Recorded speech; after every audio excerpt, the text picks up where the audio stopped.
क्या भारत और रूस मृत अर्थव्यवस्थाएं हैं? क्या अमेरिका के वर्तमान राष्ट्रपति ट्रंप का यह बयान सिर्फ व्यापारिक दबाव है या इसके पीछे है एक गहरी भू राजनीतिक चाल? नमस्कार दोस्तों, आप सुन रहे हैं civil 360, the only UPSC channel you can just listen to.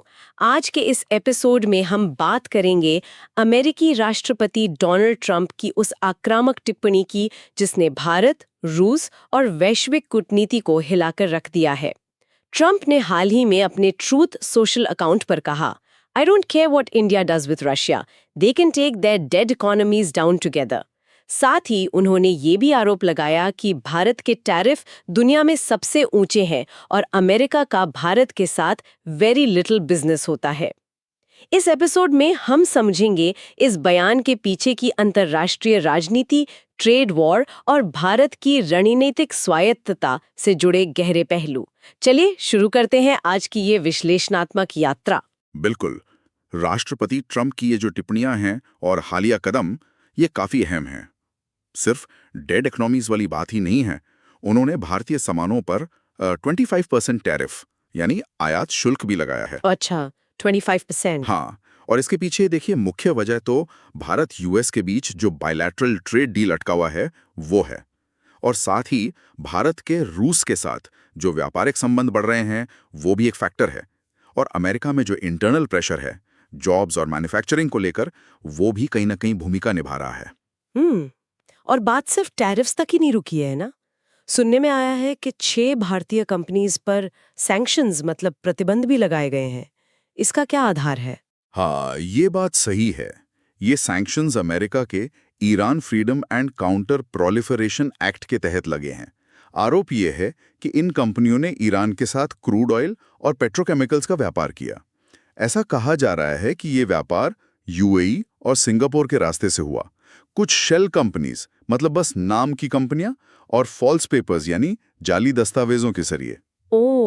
तो इसका असर क्या होगा इन कंपनियों पर? देखिए, इन सैंक्शंस का सीधा मतलब है कि इन कंपनियों के लिए यूएस बेस्ड फाइनेंशियल ट्रांजैक्शंस बहुत मुश्किल हो जाएंगे। अमेरिका के जुरिस्डिक्शन में इनकी संपत्ति फ्रीज हो सकती है और अमेरिकी नागरिक या कंपनियां इनके साथ कोई बिजनेस नहीं कर पाएंगी। तो चलिए इसे थोड़ा और गहराई से समझते हैं। इन कदमों के पीछे अमेरिका के असली इरादे क्या हो सकते हैं, अगर हम यूपीएससी के नजरिए से देखें? हाँ, ये समझना जरूरी है। देखिए, यहाँ कई परतें हैं। पहला मकसद तो साफ है, ईरान पर इकोनॉमिक प्रेशर बढ़ाना। अमेरिका ईरान का ऑयल रेवेन्यू कम करना चाहता है, जिससे वो कथित तौर पर अपने इस्लामिक रेवोल्यूशनरी गार्ड कोर्प्स मतलब आईआरजीसी और रीजनल प्रॉक्सीज को फंडिंग देता है। अच्छा। दूसरा, भारत पर ट्रेड को लेकर दबाव बनाना। अच्छा। वो जो ट्रेड डील रुका हुआ है उसे आगे बढ़ाने के लिए, और भारत के ट्रेड प्रैक्टिसेस को वो वन साइडेड मानते हैं, तो उसे बदलने का दबाव है। और एक तरह से ये संदेश भी है कि भाई स्ट्रैटेजिक फ्रेंड्स को एनिमीज के साथ ट्रेड नहीं करना चाहिए। मतलब रूस से दूरी बनाओ और तेल या एलएनजी अमेरिका से खरीदो। लेकिन ये थोड़ा अजीब नहीं लगता? एक तरफ भारत पर इतनी सख्ती और दूसरी तरफ चीन को टैरिफ में 90 दिन की छूट दे दी। क्या ये सिर्फ ईरान या ट्रेड डील का मामला है या भारत रूस के दोस्ती से ही अमेरिका को दिक्कत है? आपका सवाल बिल्कुल सही जगह पर है। यहीं पर आता है जियोपॉलिटिकल पे, यानी भू राजनीतिक खेल। ऐसा लगता है कि अमेरिका एक संतुलन साधने की कोशिश कर रहा है। शायद एक डर है कि रशिया, इंडिया, चाइना मतलब RIC, ये तीनों देश ज्यादा करीब ना आ जाएं। कहीं ये मिलकर यूएस हेजमनी और डॉलर को चैलेंज ना करने लगें। तो शायद वो तीनों को एक साथ नाराज नहीं करना चाहते। अच्छा, ये भी हो सकता है। हाँ, और ये ट्रंप की खास डील मेकिंग वाली डिप्लोमेसी भी है। वो देशों को कंपनी की तरह देखते हैं ना। उनका फोकस रहता है फाइनेंशियल गेन्स पर, ट्रेड डेफिसिट कम करने पर। ये तरीका शायद EU के साथ काम कर गया यूक्रेन का लेवरेज लेकर, पर भारत, चीन या रूस पर वैसा दबाव बनाने की क्षमता शायद अमेरिका के पास नहीं है। तो फिर भारत पर इसका क्या असर होगा? खासकर वो डेड इकोनॉमी वाली बात तो मतलब बिल्कुल बेबुनियाद लगती है। भारत तो जल्द ही दुनिया की तीसरी सबसे बड़ी इकोनॉमी बनने वाला है। हमारी GDP ग्रोथ 6.5% से 6.8% है। दुनिया में fastest growing major economy, favourable demography है, UPI जैसा डिजिटल एडवांसमेंट है, PLI स्कीम से मैन्युफैक्चरिंग बढ़ रहा है, FDI भी $80 बिलियन आया 2023 में। अगर इकोनॉमी डेड है तो अमेरिका हमसे FTA फ्री ट्रेड अग्रीमेंट क्यों करना चाहता है? नहीं, बिल्कुल सही कहा आपने। भारत की अर्थव्यवस्था मजबूत है, इसमें कोई शक नहीं। आंकड़े यही दिखाते हैं।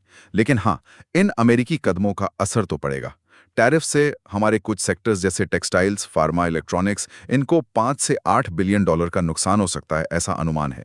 और सैंक्शन से ट्रेड डिस्रप्शन होगा, व्यापार में बाधाएं आएंगी और हमारी एनर्जी सिक्योरिटी के लिए भी चैलेंजेस खड़े हो सकते हैं। और डिप्लोमेटिक लेवल पर देखें तो एक स्ट्रेटेजिक पार्टनर पर सैंक्शंस लगाना, ये रिश्तों में तनाव तो पैदा करता ही है। ये सीधे सीधे भारत की स्ट्रेटेजिक ऑटोनॉमी, यानी अपनी स्वतंत्र विदेश नीति रखने की जो हमारी क्षमता है, उस पर दबाव है। और ये अमेरिका को शायद पसंद नहीं है। बिल्कुल। और इसी पूरी पृष्ठभूमि में यूपीएससी मेंस के लिहाज से एक बहुत महत्वपूर्ण सवाल बन जाता है। सवाल है, considering the recent US pressure tactics including tariffs and sanctions related to India's ties with Russia and Iran, how can India effectively navigate these challenges while safeguarding its strategic autonomy and economic interests? Discuss. हाँ, ये सवाल बिल्कुल pertinent है। ये GS paper 2 international relation से जुड़ता है। इसमें एनालिसिस करना है कि भारत कैसे इस अमेरिकी दबाव का सामना करे और साथ ही अपनी स्ट्रेटेजिक ऑटोनॉमी और इकोनॉमिक इंटरेस्ट्स दोनों को बचाए रखे। तो फिर भारत के पास रास्ते क्या हैं? What can India do? क्या कदम उठाए जा सकते हैं? देखिए, भारत के पास कई ऑप्शंस हैं। डिप्लोमेटिक लेवल पे तो अमेरिका से क्लैरिफिकेशन मांगना, अपनी स्थिति स्पष्ट करना, जरूरत पड़े तो इंटरनल रिव्यू करना, कैबिनेट लेवल पर चर्चा और हाई लेवल टॉक्स करना, ये सब स्टैंडर्ड प्रोसीजर हैं। और आर्थिक मोर्चे पर, इकोनॉमिक फ्रंट पर? इकोनॉमिक फ्रंट पर सबसे जरूरी है ट्रेड डाइवर्सिफिकेशन। मतलब हमें अपने व्यापार के लिए सिर्फ एक दो देशों पर निर्भर नहीं रहना है। जैसे ईयू के साथ एफटीए को फाइनलाइज करना एक अच्छा कदम हो सकता है। साथ ही रूपी बेस्ड ट्रेड को बढ़ावा देना ताकि डॉलर पर निर्भरता कम हो। और हाँ, जरूरत पड़ने पर जो ग्रे मार्केट ऑयल नेटवर्क्स हैं, उन पर भी नजर रखनी होगी। और रणनीतिक रूप से? स्ट्रैटेजिकली भारत को दबाव के आगे झुकने से बचना होगा। अपनी नॉन अलाइंड फॉरेन पॉलिसी और स्ट्रैटेजिक ऑटोनॉमी को मेंटेन रखना होगा। हमें यह समझना होगा कि ट्रंप की जो आर्ट ऑफ द डील वाली नेगोशिएशन स्टाइल है, वो भारत के प्रोटोकॉल ड्रिवन यानी नियम आधारित बातचीत के तरीके से अलग है। तो हमें अपनी स्ट्रैटेजी उसी हिसाब से बनानी होगी। दबाव का विरोध करना होगा, लेकिन बातचीत के दरवाजे भी खुले रखने होंगे। Now it's time to know your perspective. आपकी नज़र में क्या भारत को ट्रंप प्रशासन की डेड इकोनॉमी जैसी टिप्पणियों का सख्त जवाब देना चाहिए या रणनीतिक चुप्पी ही बेहतर विकल्प है? अपने विचार नीचे कमेंट सेक्शन में ज़रूर बताइए। अगर ये वीडियो जानकारीपूर्ण लगा हो तो लाइक करें, शेयर करें और सब्सक्राइब करें सिविल 360 को। मिलते हैं अगले एपिसोड में एक और ज़रूरी मुद्दे के साथ।